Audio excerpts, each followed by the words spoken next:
All right, ladies, let's go make our film debut. He grabbed me by the throat and pushed me against that door to have my children see him do that to me. Broke my heart. I felt like my dad did it to my mom, so it was my turn. But to see yourself in the mirror, bruised up, you thinking, no, you don't deserve this. As any woman be in this situation, looking for help. Don't stay in that places like you be abuser.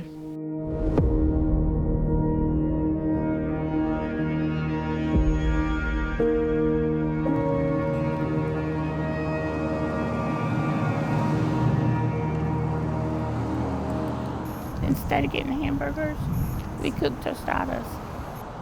If me and Emily came here by ourselves when we got home, he would accuse me of taking Emily to bad places instead of having to deal with him being mad. We just didn't go anywhere. Hey, sweetheart. Hey, sweetie. You know I had to come get you a hug. I know. How are you? Doing good. Doing good. That's And good. congratulations. You graduated this year, right? We're like kids again. We go out and we're happy. But to have that freedom of not having to argue with somebody, or they jump on you, or start, you can be happy. And he would just come in and start. But not to have to worry about that. It's like being free again. And we're not scared. You're able to relax. I first met Freddie when I was 29 years old, and he was working at a Mexican restaurant that we went to. And I just thought he was a good person. He told me he'd never been married. And a friend of mine said he has been. And I asked him several times, have you been married? Have you been married? No, for about 4 months. Then I came home one day. He looked at me, he said, I have to tell you something. And I was like, what? He said, I'm married. And I was like, why didn't you just tell me the truth? And it started like a pattern of lies. We started dating in April of 1999, and we got married in February of 2001. Right after we got married, my younger brother wanted me to go somewhere with him, and he told me I couldn't go. And so it escalated. That was the first time that he grabbed me by my throat, and he slapped me in my face, and he was just calling me names and putting me down. My brother came over, and my brother saw the marks on my throat, and so they got into it. The police came, and I told them what my husband did to me, but they arrested my brother because he jumped on my husband. And my husband came home, and he said, do you want your brother in a wheelchair, or do you want him dead? And he went and bought an assault rifle, and he showed it to me, and he told me that he was going to use it on my brother. The first time after all that happened, I had to get away from him. We hadn't had a child yet. I called our local shelter, but they said because I was disabled, they had nowhere to put me. I was scared. And so at that time, I tried to just keep working, be a good wife, and just try not to make him angry. Sometimes survivors feel trapped because of a myriad of issues. When people encounter domestic violence, they don't necessarily the first time or the second time or the third time. I think statistics show it could be 6 or 7 times.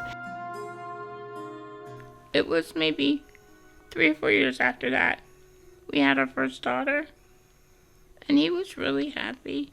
But I noticed after we had her, he got upset because I gave her more of the time that he didn't get.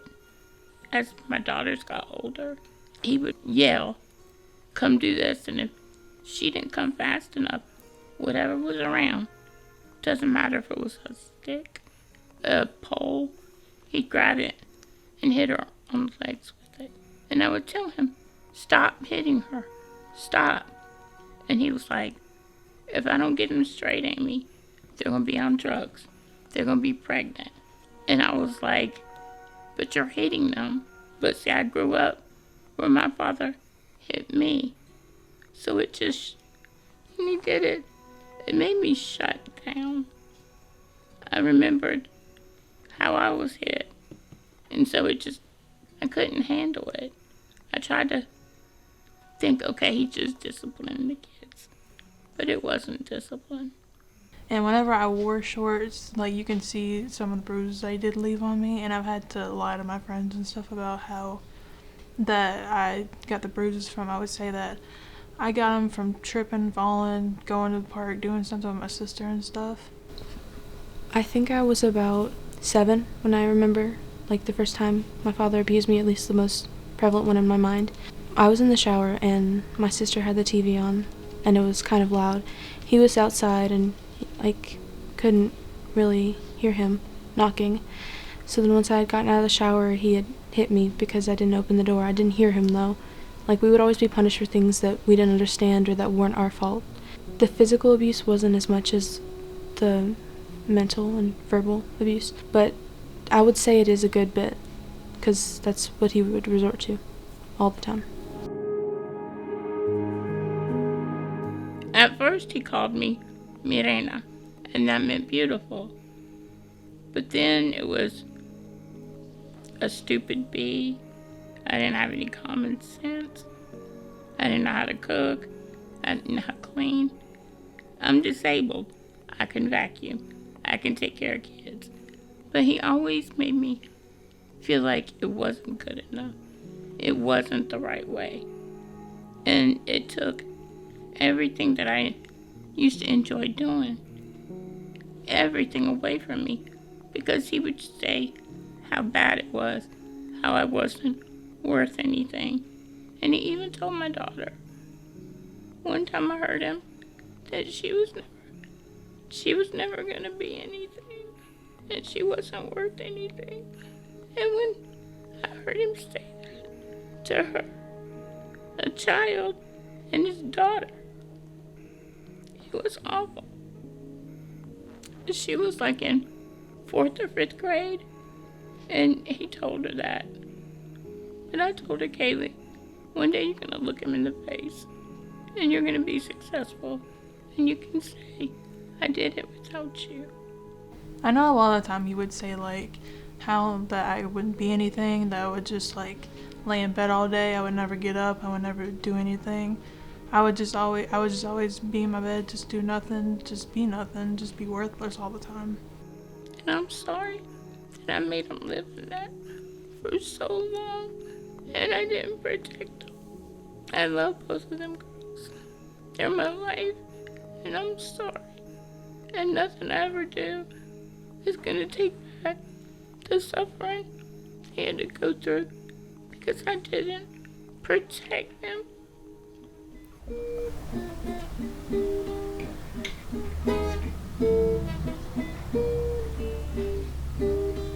You can have resources, but you have to help yourself. You have to be willing to move away from it and understand there is a different life and you don't deserve this. And once you're over that step, it can only get better.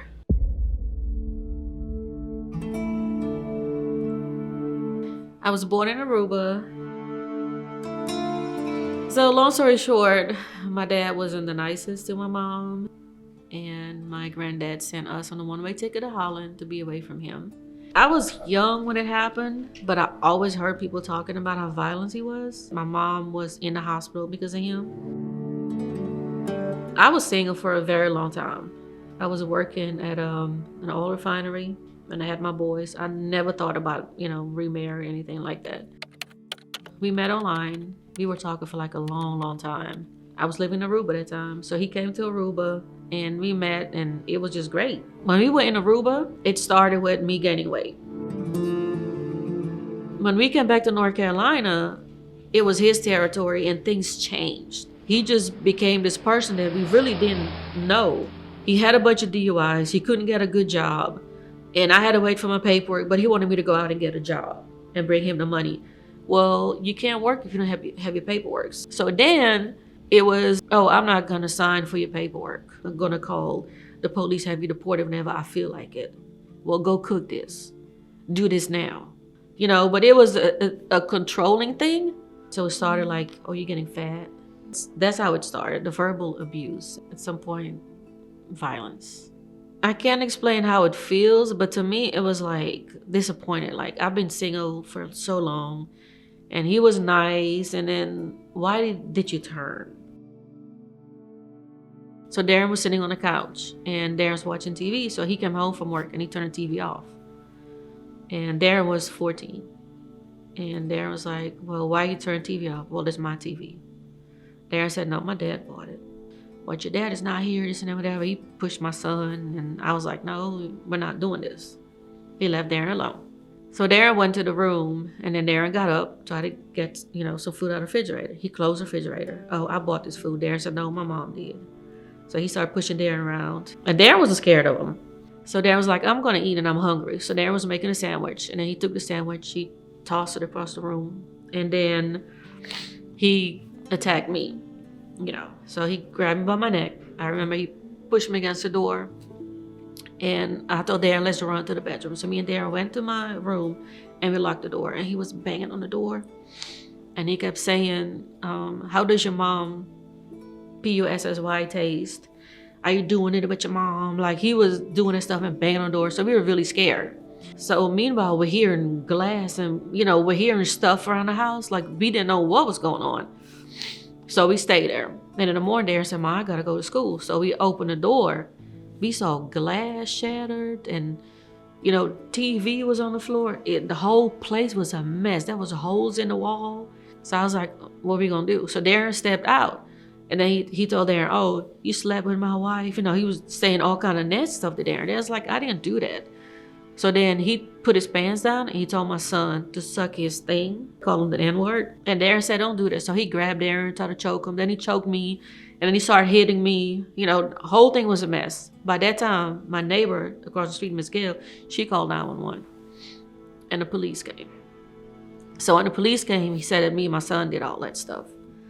But because he broke all the lights fixtures, we had no lights. And it was like midnight.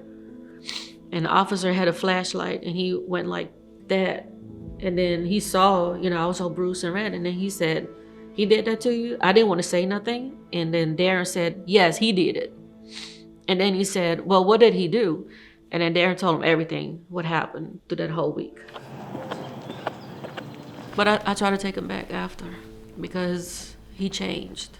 And he was just stressed, and I took him back. Same thing happened. Here I am, North Carolina. We have no family, no money. I can't work. My son goes to school. He had to get like a restraining order for him not to come to the school because he threatened to kill my son and myself. It was very bad. But then here's Ms. Rona. She gave me the steps that I had to do. It wasn't easy. I wouldn't have made this far if it wasn't for her. Well, it's extremely rewarding to work with clients and help them break the cycle of violence in their lives. It's why I do the work, and I think it's why a lot of my colleagues and the whole IMPAV team does this work. It's been 7-8 years. I still let her know I'm okay. She is an angel. I would just thank her a million times. It's awful how one man can take your son's innocence away, and he's 23 and he's still dealing with it. And I feel that part is my fault because I brought this man into my son's life. I don't think about this man. I don't hate him. I let it go. But this part that my son tells me I don't want to live anymore, it's deep because of what that man did to my son. The positive thing is he graduated college. To show you, this is the Slack that I've been using. He's working, he's looking for an apartment. I've never saw that man again. After, and life goes on. Hello. Again.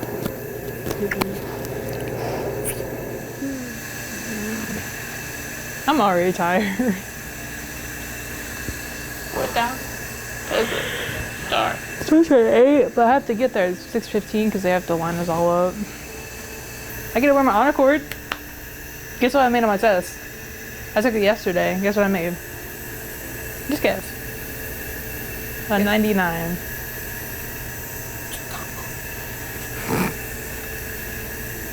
You're not pregnant. You're not a drug.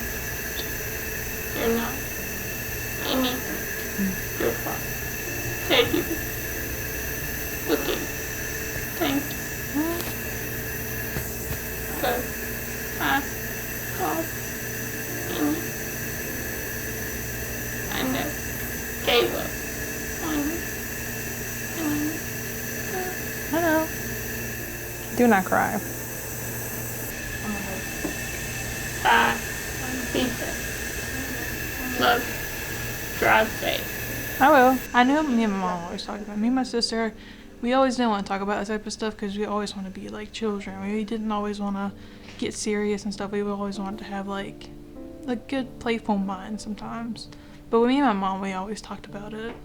I did talk to my mom about the way he treated us and the abuse. I mean, she was there for it. She knew what we went through. She tried to understand the best possible, but she was scared as well. They tried to please him, but it was like he'd play them against each other. He'd be mad at this one and buy her gifts, not pay attention to this one.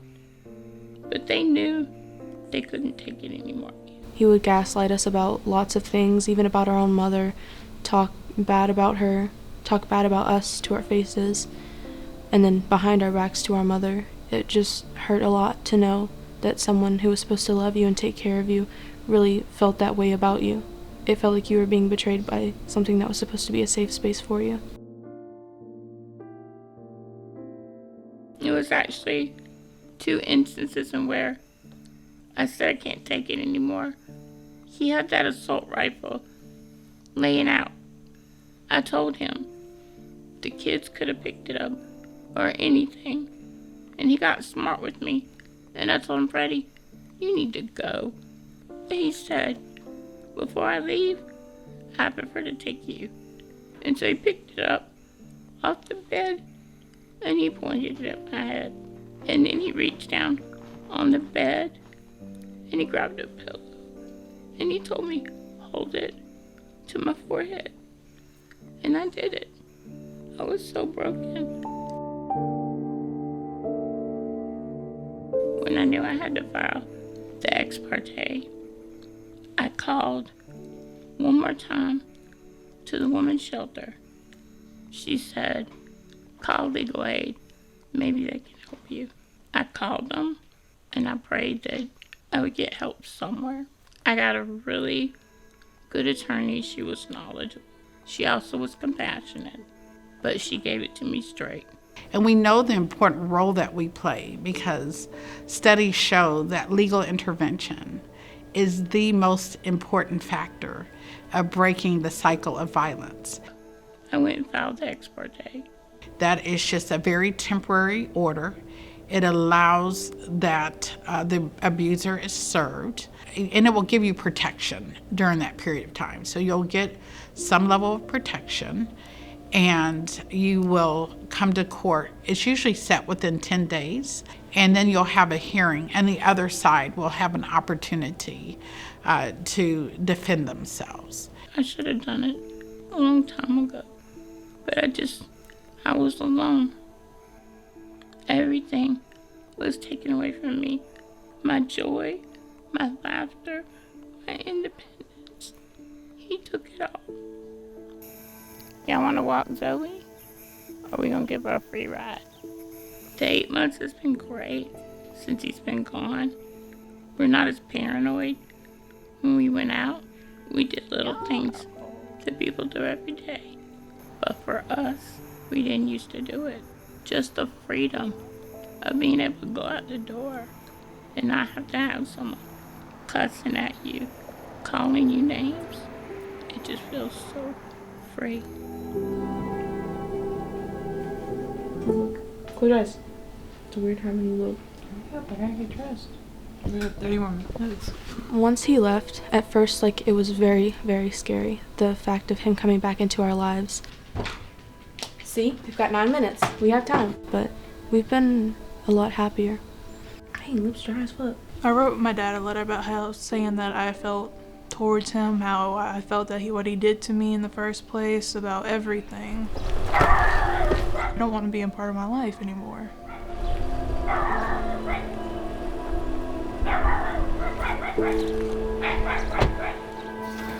Quería una piña colada.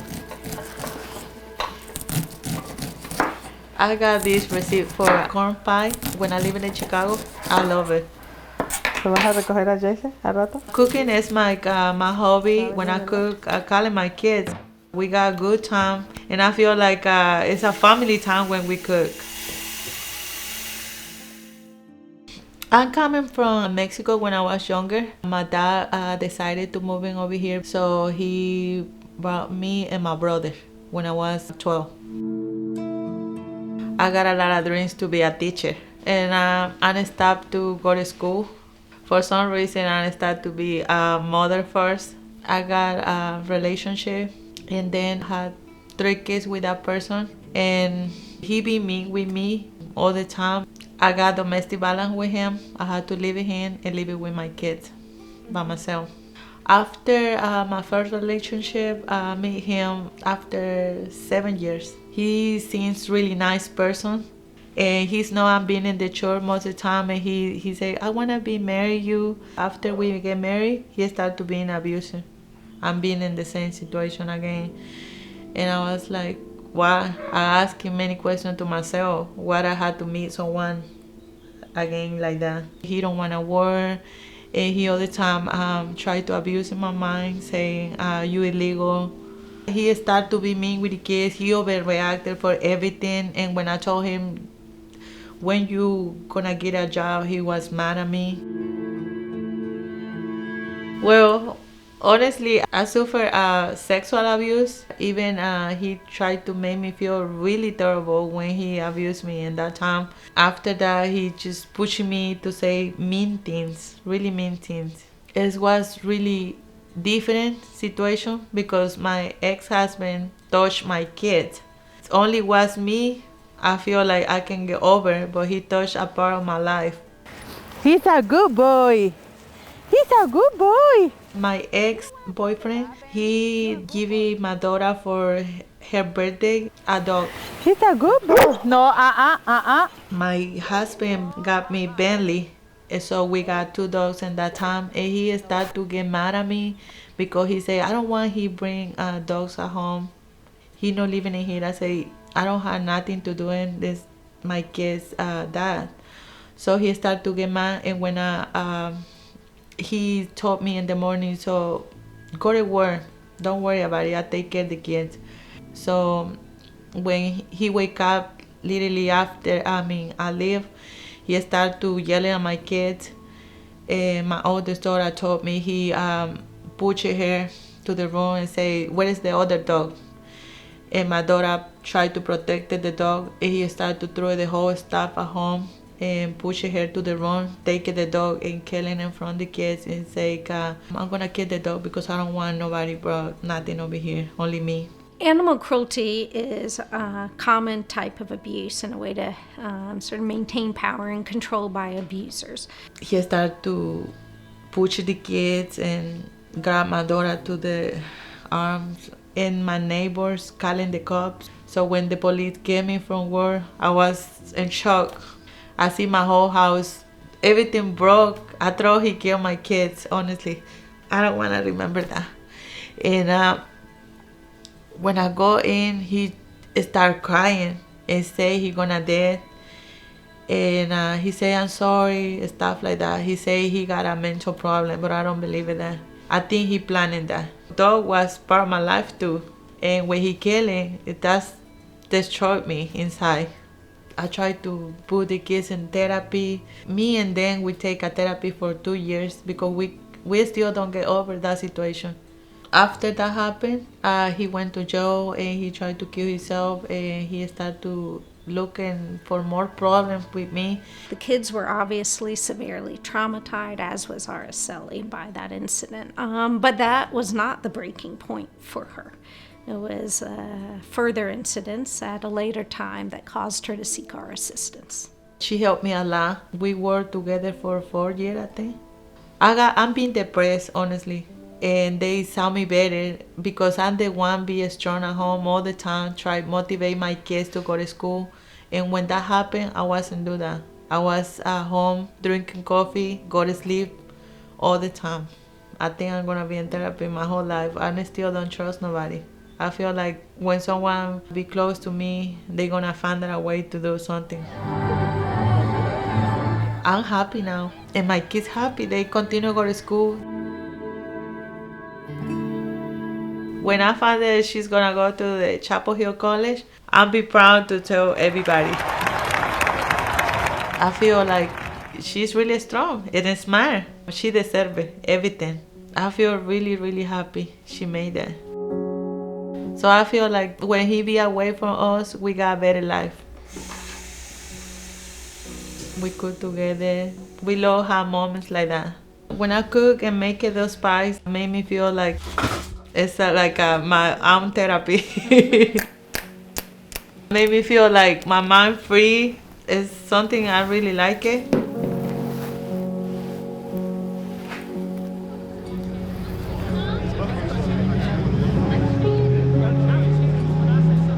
In high school, whenever I walk across that stage, I know I'm gonna feel accomplished. I know I'm gonna feel like that I proved him wrong, that all this stuff that he said before is not true. Haley Denise Gonzalez. Right now, both my daughters are in high school. One's getting ready to graduate and get a job, and my other one probably gonna be president soon. And I'm just trying to get back a little bit of what he took away from me. It's gonna take a while, but I'm trying. I'm worried about my girls, but we're gonna make it. She's here. Where do I put you? Where do I put him? Did we do the bathroom thing or what? I don't know.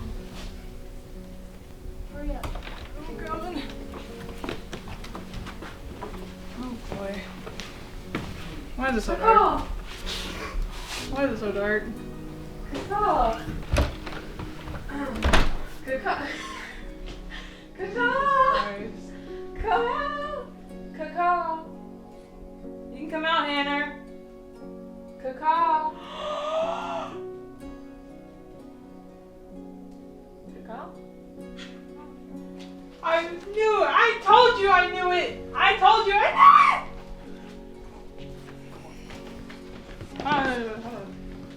knew it! Wait. I told you I know! Are you gonna cry? Ew, don't do that. Whenever I amount to everything that he told me I wasn't gonna be, what we're gonna say is we're gonna tell him to suck it, and we're gonna just tell him that I did stuff. I amounted to what I knew I was gonna be, and which one day he is probably gonna ask me for help because I know I'm be better than whatever he thinks I may be.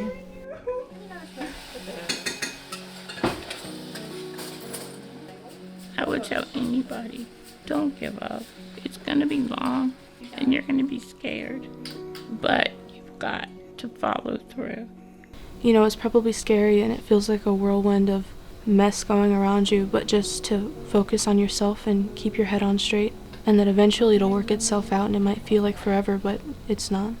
Don't get scared to looking for help because a lot of people want help for free. We had a lot of help over here around us. I would tell anyone, don't go back. It's not worth it. It's not going to change. Thank you for the food we're about to receive. We're blessed we're here every day together. Good God, good grief, just some good stuff. Let's eat.